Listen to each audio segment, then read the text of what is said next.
said, man, I want it back now that it's anointed.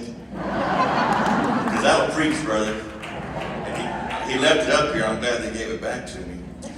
Listen, I am from Texas. I brought some great folks with me here. I call him Texas's sheriff. Parnell McNamara, would you stand up? Wave to everybody, Sheriff.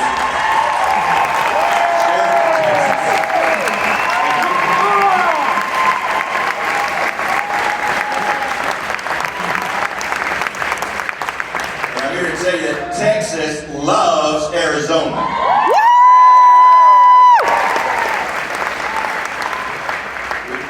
The border touches our state in ways it doesn't touch any other state in the country.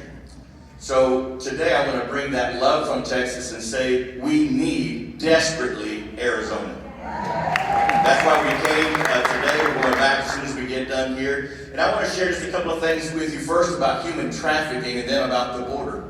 Things you may not have heard on the news. I want you to hear what President Trump said about human trafficking, which for me is the biggest scourge on our nation after abortion. President Trump, I'm quoting him, he said, "This is an urgent humanitarian issue. My administration is committed to leveraging every resource we have to confront this threat, to support the victims and survivors, and to hold traffickers accountable for their heinous crimes." On September 21st, Ivanka Trump and Attorney General Barr announced the largest investment for trafficking support services in U.S. history, over $100 million in grants. That wasn't on the evening news, was it? You see, this president is a president that gets things done. He sees a problem and he solves a problem. He makes a promise and he keeps a promise. There's over 40 million victims of human trafficking worldwide. Think about that. Over 40 million victims worldwide. Just last year to our national hotline, 8,500 people called in. Just last year. In one of his first acts in office, President Trump signed an executive order to combat transnational criminal organizations that engage in international trafficking. As soon as he got in, wham! Went after international organizations that are making money off the sale of women and children in particular. He signed an executive order to establish, listen, a position in the White House Policy Office that is solely devoted to work on combating human trafficking.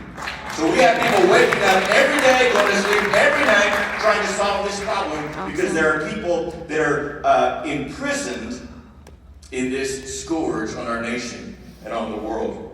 He signed into law 9 pieces of legislation combating human trafficking. 9 pieces of legislation. And he has more than double the convictions of human traffickers. You don't hear that in the news, do you? More than double the convictions. Now, why, pray tell, is human trafficking such a problem? I have 2 words for you. Listen carefully. 2 words. This is why human trafficking is such a problem. Those 2 words are open borders. You should think about it. Open borders. I live in Texas. I'm of Mexican-American descent. When I first met President Trump in Trump Tower, like so many of my pastor colleagues have, in that meeting we were gathered around and I was asked to pray. I was one of 2 pastors in the group. It was a dozen Hispanic leaders from across the nation that gathered to meet with him in July of 2016. I prayed and I prayed down heaven like I was just in my church. He looked up at me and said, "Man, that was good. Who are you?" That sounds like it, right? "Yeah, that was good. Who are you?" And so I told him who I was, and I said, "And I just endorsed you on national television." He said, "You did?" I said, "Yes, sir, I did." He said, "Aren't you afraid of the IRS?" I said, "No, sir. The IRS can't do anything to me. I'm an American citizen, a 4th-generation Texan. Just because I'm a pastor pastor does not mean I have lost my free speech. You need to tell your pastors that, encourage them, love them, help them find their voice. In the American Revolution, pastors picked up their muskets and pastors signed the Declaration of Independence. I believe pastors are finding their voice again. It is expected by the end of the year that 450 miles of border wall will be finished. Listen, he is not anti-immigrant, and neither am I. He's not angry at Mexicans, and neither am I. I are one. Okay?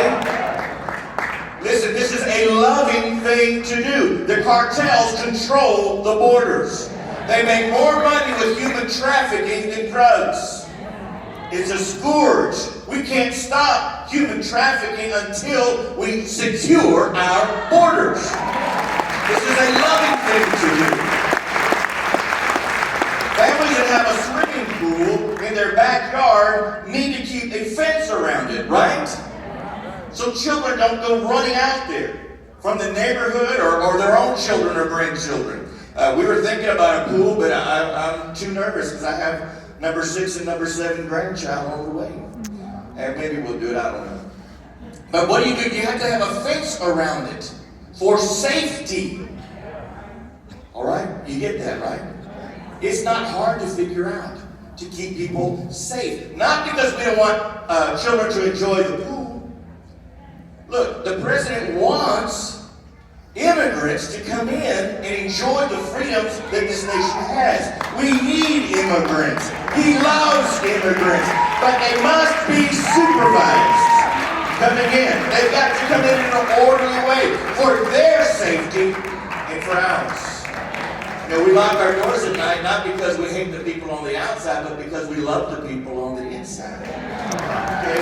There's nothing racist about sealing our borders. I was with him on the border in South Texas, and we were in the Border Patrol offices. And when we were there, we visited with the leaders of the Border Patrol. And it was interesting. Everybody was interviewed. Everybody seemed to be quoted, and all the national media was there.